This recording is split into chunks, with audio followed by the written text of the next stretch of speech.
A very good evening to one and all. I, Dr. Rohit Khokar, welcome you all on my personal behalf and on behalf of Vidya Prakashan Mandir Limited in today's event, a school virtual summit for principals and teachers. A virtual summit. कुछ करना है तो डट कर चला, थोड़ा दुनिया से हटकर चला, लीक पर तो सभी चल लेते हैं, कभी इतिहास को पलटकर चला, बिना काम के मुकाम कैसा, बिना मेहनत के दाम कैसा, जब तक ना हौसला हो मंजिल तो राह में आराम कैसा, अर्जुन सा निशाना रख, मन में ना कोई बहाना रख, लक्ष्य सामने है बस उसी पे अपना ठिकाना रख, सोच मत साकार कर, अपने कर्मों से प्यार कर, मिलेगा पूरी मेहनत का फला, किसी और को ना इंतजार कर, जो चले थे अकेले उनके पीछे आज मेले हैं, जो करते इंतजार नहीं उनकी जिंदगी में आज भी झमेले हैं. I take this proud privilege to welcome everyone, every educator with us, and especially our key speakers and panelists. I take proud privilege welcoming Madam Bharti Gandhi with us, who is a name which needs no introduction. She is a founder director, City Montessori School, Lucknow. I also welcome Ma'am Sunita Gandhi, daughter of Ma'am Gandhi, for today's valuable time. कि madam आपने time निकाला और हमारे साथ आप आज जुड़ गए हैं. Abhi shortly, Professor Rajput will join with us, and will also join by our Om Pathak sir, our next key speaker. I also welcome our panelists today who have taken out a time. Madam Lata Vidyanathan, which is again a name into education industry. Ma'am, welcome. And aaj aaye hain. Thank you very much कि आपने time दिया. I welcome Madam Aluwalia, Madam Madhu Aluwalia, who is a senior advisor in NABET and Quality Council of India, New Delhi. I also welcome Mr. Sudhanshu Shekhar, who is a national awardee principal of KL International School with us. So welcome once again, everyone on the panel. Before starting, I would like to introduce our organization and our line. Vidya Prakashan Mandir Private Limited is a leading publisher pan-India in the field of education for over 40 years with a successful track record of quality publication of children books, and has been positioned as a pioneer in quality of content and publication domain. It has been honored with a numerous award to include National Award by the Honorable former President of India, Dr. APJ Abdul Kalam in 2005. The inevitability of drastic changes in education system is now clear to everyone. Teaching and learning would never be the same in post-corona. World after lockdown are lifted nationally and internationally. Change shall always be resisted by reluctant, grudgingly accepted by lethargic, and enthusiastically appreciated by the innovators and entrepreneurs. Change will come anyway, overcoming all impediments. There is a silence in the education world due to the direct or a classroom communication gap between students and teachers. Dialogue is the real force of education. उसी काम को करने के लिए आज की परिचर्चा का हम लोगों ने जो है आयोजन किया है, और मैं पुनः आप सब लोगों का वंदन करता हूं, अभिनंदन करता हूं और आज के कार्यक्रम में स्वागत करता हूं. ओम सर को मैं एक बार पुनः वेलकम करता हूं सर, और दोबारा से आपका एक बार स्वागत करता हूं. अपने ऑडियंस के बीच में मैं सर को इंट्रोड्यूस दोबारा से कर दूं. Mister Pathak is a post graduate in economics from Punjab university in Chandigarh. Being a prestigious member of Indian Administrative Services (IAS), he has also served in Uttar Pradesh. During his tenure with the IAS, he had spent more than 6 years in Indian Army also, and has been seen in action in Bangladesh as well. While serving his tenure as an IAS, Mr. Pathak has chaired multiple ventures covering power, dairy products, urban, rural, education, industrial, hotels, and hospitality. Mr. Pathak is notably passionate about education and has always promoted new ventures and schools which have addressed schooling, employment, and maintenance-related issues, being forth a paradigm shift in these core areas. He is also a founder and a mentor of Principal Forum, which is the web collaboration for all working principals. Beside this, many great ventures, he is also the founder and chairman of Silique International School, Dehradun, Teacher City, a complete school services institutions, and many more. And sir is a chairman of Delhi Public School Ghaziabad Society, headquartered in New Delhi. Sir हम लोग आज बड़े बड़े खुश नसीब हैं कि आपने अपना समय दिया और अब आप अपने चीजों को भी हमारे साथ शेयर करेंगे। Please sir, over to you. Sir audible, sir unmute yourself. Lata ji ने और मधु जी ने बहुत सुंदरता से और बहुत विस्तार से असेसमेंट और इवैल्यूएशन के बारे में बहुत अच्छी जानकारी दी। Assessment as for and of learning के बारे में उन्होंने बहुत सफाई से समझाया। मैं अधिक समय नहीं लूंगा और टेक्निकलिटीज में नहीं जाऊंगा, but suffice to say that assessments are like milestones in the journey of learning. जैसे आप किसी एक स्थान से दूसरे स्थान पे जाते हैं तो माइलस्टोन्स का क्या काम होता है कि आपको बताते रहना कि कितना आपने रास्ता कवर कर लिया और कितना बाकी और है। इसी तरह से असेसमेंट्स का ये काम होता है कि वो लर्निंग को एड, असिस्ट और एनेबल करती हैं। अभी तक हमारी व्यवस्था में, in our system, we think of assessments only as being judgmental. Assessment of mode में ही हम केवल उसको देखते हैं, पर जबकि assessments are actually in support of learning and they can enhance learning. तो मैं उसके अधिक रिपीट नहीं करूंगा जो आपने कहा लता जी, आमिन और मधु जी ने बहुत सुंदरता से उस चीज को बताया है। So they have to be looked upon as milestones in the journey of learning. दूसरी बात यह है कि आज जो फोकस है, that is shifting now from teaching to learning.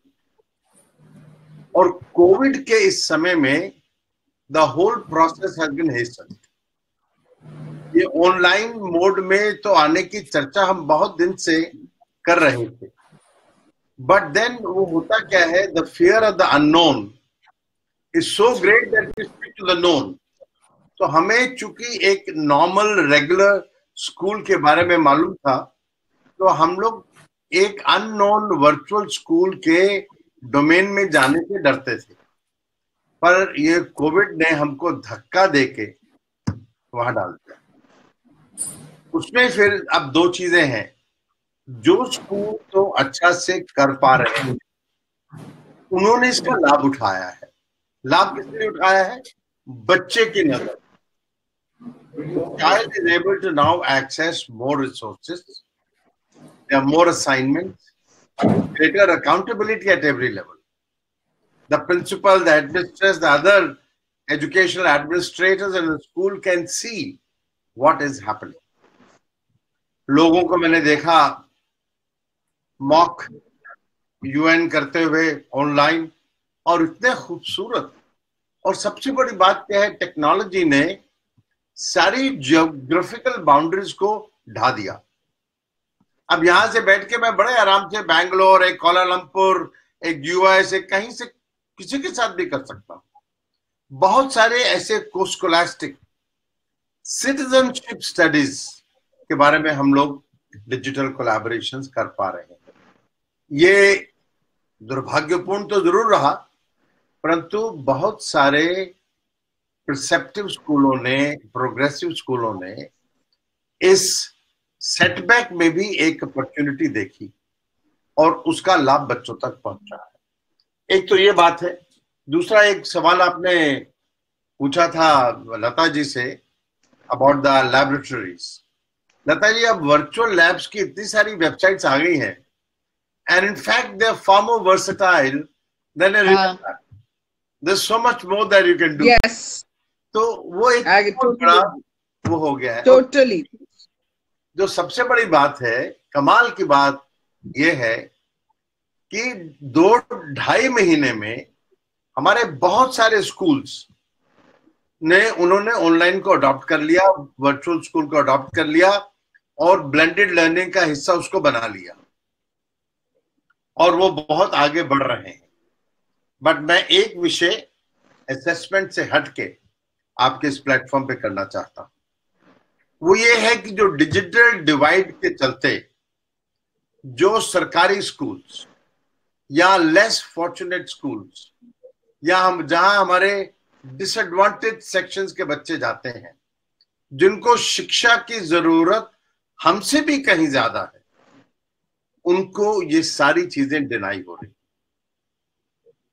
मैं किसी एक सरकार की बात नहीं कर रहा।